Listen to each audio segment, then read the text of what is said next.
स्वागत है आप सभी का JJN न्यूज़ में और मैं हूं आपके साथ वैशाली शर्मा। आज हम एक ऐसी जगह आए हैं जहां पे लड़कियों को आत्मनिर्भर बनाया जाता है। यानी कि मैं बता दूं, सरकार की तरफ से एक प्रशिक्षण केंद्र चलाया गया है जहां पे लड़कियों को काम सिखाया जाता है और ताकि वो आत्मनिर्भर बन सके, साथ ही उनको जॉब भी दी जाती है। तो चलते हैं अंदर और बात करेंगे, यहाँ पे बच्चों से ही बात करेंगे, टीचर से ही बात करेंगे कि क्या कुछ रहता है, क्या कुछ बच्चे सीखते हैं। चलिए चलते हैं। आपका मेरा नाम नाम? वैशाली है। मैं कालाडूंगी से आई हूँ, ग्राम नैनीताल। हम यहाँ कहते हैं सिलाई, अंग्रेजी और कंप्यूटर सीखने के लिए आए हैं और कहते हैं हमें यहाँ 100% जॉब मिलेगी बोला है। और हमें यहाँ खाना, रहना और सब कुछ, ड्रेस सब कुछ फ्री मिलती है। और क्या कुछ रहता है सुबह से, कैसे शुरुआत होती है दिन की? सुबह यहाँ हमें 8 घंटे पढ़ाया जाता है और दिन में 1 बजे से लेकर 2 बजे तक लंच के लिए दिया जाता है और शाम को 6 बजे होती है छुट्टी। और क्या कुछ आप सीखती हैं, कैसा लगता है यहाँ पे आके सुबह से?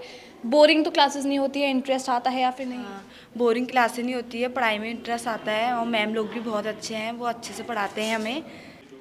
Hello, hello ma'am. आपका नाम? मेरा नाम खस्ती आर्या है और मैं नैनीताल डिस्ट्रिक्ट ग्राम बबियाड़ से आई हुई हूँ।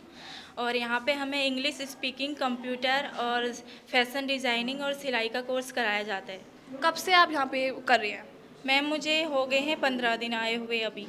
तो कितने टाइम का कोर्स है, क्या कुछ रहेगा, क्या कुछ आगे सीखना है, वो बताइए। मैम ये 4 महीने का कोर्स है और हम यहाँ में फ्री में रह रहे हैं। हमारा रहना, खाना और ड्रेस, मतलब कॉपी पेन सब वहाँ से फ्री है। और इसके बाद जॉब भी है मैम। अच्छा, जॉब भी है?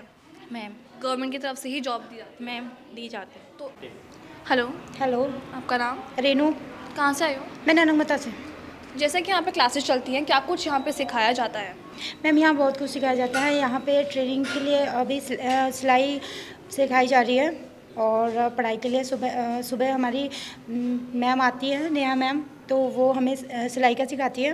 उसके बाद सेकंड क्लास लगती है जो कंप्यूटर की होती है, वो तनु मैम सिखाती है हमें। तो कितनी देर की क्लासेस होती हैं, क्या कुछ पूरे दिन में रहता है? मैम पूरा दिन अच्छा रहता है। सुबह हमारी 9 बजे से स्टार्ट होता है, सुबह 9 बजे से 12 बजे तक नेहा मैम की क्लास रहती है। उसके बाद कंप्यूटर की तनु मैम की क्लास रहती है और 1 बजे समथिंग हमारा फिर लंच होता है। और जो आपके रहने धहने का है वो भी सब यहीं से ही दिया गया है ना, तो उसके बारे में थोड़ा सा बताइए। मैम यहाँ रहने देने का काफ़ी अच्छा है। हमें हॉस्टल दिया गया है, प्लस खाने के लिए भी है। खाने में भी अच्छा है, हमें ड्रेसें मिली है, कपड़े मिले हैं और बुक्स भी मिली है और आने जाने का भी ठीक है।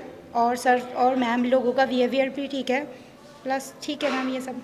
और छुट्टी संडे को ही रहती है या उसके अलावा भी मिलती है आपको? मैम संडे को छुट्टी मिलती है, जैसे हर संडे को गवर्नमेंट देती है। फिर उसके अलावा अगर हमें कुछ नीड है छुट्टी की तो सर देते हैं हमें। अगर हम एप्लीकेशन देते हैं तो वो हमें छुट्टी देते हैं।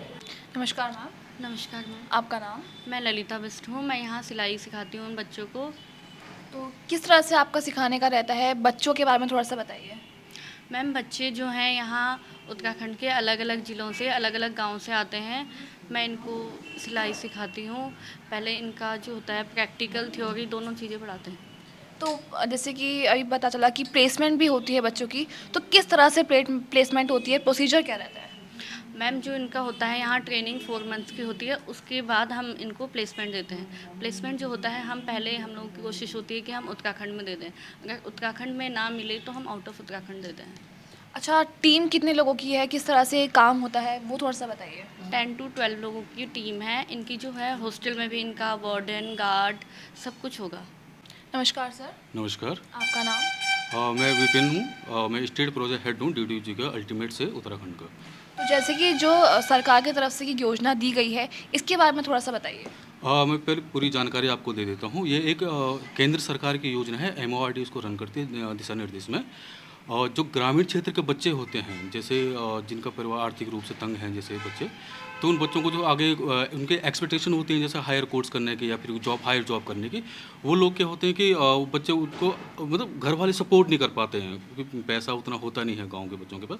तो उन बच्चों को गवर्नमेंट की DDG के बाद जो योजना है, परियोजना है ये दीनदयाल उपाध्याय कौशल ग्रामीण योजना। इस परियोजना के अंदर उन बच्चों को एक सहायता मिलती है। सहायता इस प्रकार मिलती है कि तमाम कोर्सेज हैं, जैसे हम लोगों के पास अभी जो कोर्स हम लोग यहाँ पे रन कर रहे हैं, ये आपका सिलाई का कर रहे हैं यहाँ पे, जिसको हम लेकर शॉर्ट भाषा में फैशन डिजाइनिंग का बोलते हैं।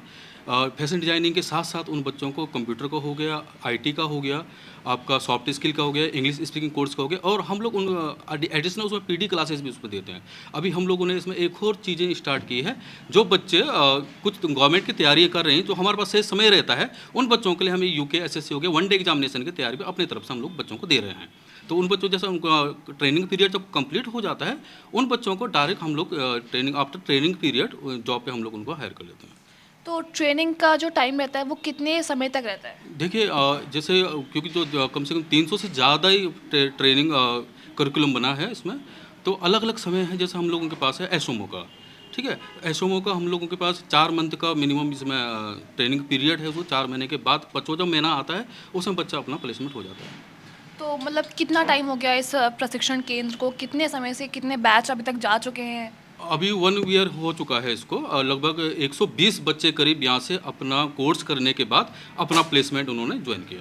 तो मतलब 100% प्लेसमेंट हो गई? हाँ हाँ, जो गवर्नमेंट का जो मोटो है, मेन मोटो है जॉब ही का है।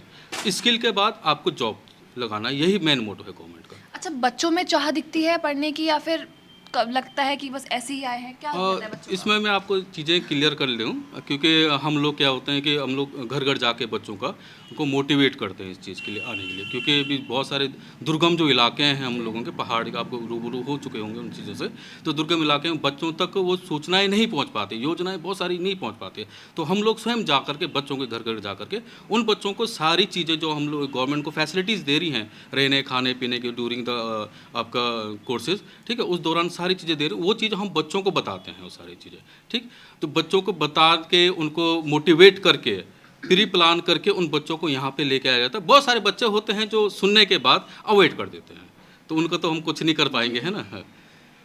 तो जैसे कि ये सिर्फ लड़कियों के लिए है, जैसे कि आर्थिक स्थिति तो उनके लिए भी तो खराब होगी ना, जैसे जो लड़के होते हैं उनके लिए क्या कुछ कोर्सेज रहते हैं? मैं बता देता हूँ। जैसे एसोमो का है, जो मेनली के 99% जो लड़कियाँ होती हैं लगभग, वो थोड़ा फैशन की तरफ, कपड़ों में सिलाई बुनाई की तरफ अट्रैक्ट होती हैं। लड़के मेनली थोड़ा कम होते हैं, है ना। लड़कों के लिए भी है व्यवस्था, तमाम तरह के कोर्सेज हैं आपका एयरलाइन से लेकर के, आपका मेडिकल से लेकर के, आपका मार्केटिंग से लेकर के, बैंकिंग सेक्टर से लेकर के, ऑटोमोबाइल इंडस्ट्री से लेकर, फूड एंड बेवरेज से लेकर के, हॉस्पिटलिटी से लेकर के, सारे तमाम कोर्सेज हैं। अलग अलग सेंटर अलग अलग जिलों में हैं। यहाँ पे जैसे अभी नैनीताल की जहाँ तक बात करूँ, नैनीताल में कम से कम 5-6 सेंटर गवर्नमेंट के स्किल डेवलपमेंट सेंटर हैं जो DDU-GKY के नाम से रन कर रहे हैं। अच्छा, तो जैसे कि आप घर घर जाके मोटिवेट करते हैं बच्चों को, तो क्या बच्चों के जो पेरेंट्स हैं वो सपोर्टिव रहते हैं, या कभी उनकी तरफ से भी कोई नेगेटिव रिस्पॉन्स आता है? देखिए, इसमें क्या है कि जहाँ तक अब उत्तराखंड की बात करूँ, शहरी क्षेत्र का जो बच्चा होता है, जो हम लोग तो अब क्राइटेरिया के अंडर आता भी नहीं है, जो ग्रामीण बच्चे होते हैं उनके माँ बाप की तरफ से थोड़ा रिस्पॉन्स एकदम से नहीं आ पाता है, क्योंकि सिक्योरिटी के अकॉर्डिंग नहीं आ पाता है। जो मेल कैंडिडेट होता है, मेल बच्चा होता है, वो तो आ भी जाता है, लेकिन फीमेल के लिए हर कोई अपनी सिक्योरिटी से, उस सिक्योरिटी को लेकर के गवर्नमेंट ने पहले ही एक SOP जारी किया है, जिस SOP में क्या है कि उनका जो हॉस्टल होगा, ट्रेनिंग सेंटर होगा, उसमें गार्ड हो गया, वार्डन हो गया, आपका ट्रेनिंग पूरा मैनेजमेंट हो गया, CCTV कैमरे के द्वारा निगरानी वगैरह सारी चीज़ें उसमें बराबर की जाती है। मेरा नाम पूजा है और मैं उत्तराखंड डिस्ट्रिक्ट पिथौरागढ़ जिला तहसील बिसारी मधुपुर से आई हुई हूँ। मेरा फैमिली नॉर्मल फैमिली है, मैं नॉर्मल फैमिली से बिलोंग करती हूँ। मेरा पापा के नाम बलराम और मम्मी मीना है, और मैंने यह course DDU-GKY centre Haldwani government energy resource से करके आई हूँ। उन्होंने हमारा बहुत सपोर्ट किया। यह 4 महीने का कोर्स होता है। उधर रहना खाना फ्री ऑफ कॉस्ट था, साथ में सॉफ्ट स्किल और IT का भी क्लास चलता था। उसके बाद हमें प्लेसमेंट हुआ। प्लेसमेंट के बाद हम KPR तमिलनाडु तिरुपति में हैं। अभी हमें यहाँ काफ़ी अच्छा लग रहा है। रहने को हॉस्टल है और काम करने को कंपनी है। यहाँ पे इंडस्ट्रियल मशीन है। यहाँ पे हमें काफ़ी कुछ सीखने को मिल रहा है। धन्यवाद। मैं उत्तराखंड डिस्ट्रिक्ट अल्मोड़ा सर्कल से आई हूँ।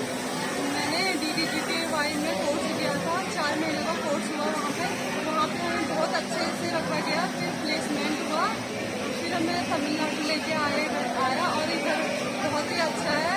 इधर का खाना पीना बहुत अच्छा है और मुझे बहुत अच्छा लग रहा है यहाँ पे। धन्यवाद। तो देखा आपने कितनी अच्छी पहल एक सरकार की तरफ से की जा रही है ताकि जो महिलाएं हैं, ताकि जो लड़कियां हैं वो आगे बढ़ सकें। तो ये थी हमारी रिपोर्ट। मैं वैशाली शर्मा अपने सहयोगी समयनाथ शाह के साथ JJN न्यूज़। नमस्कार।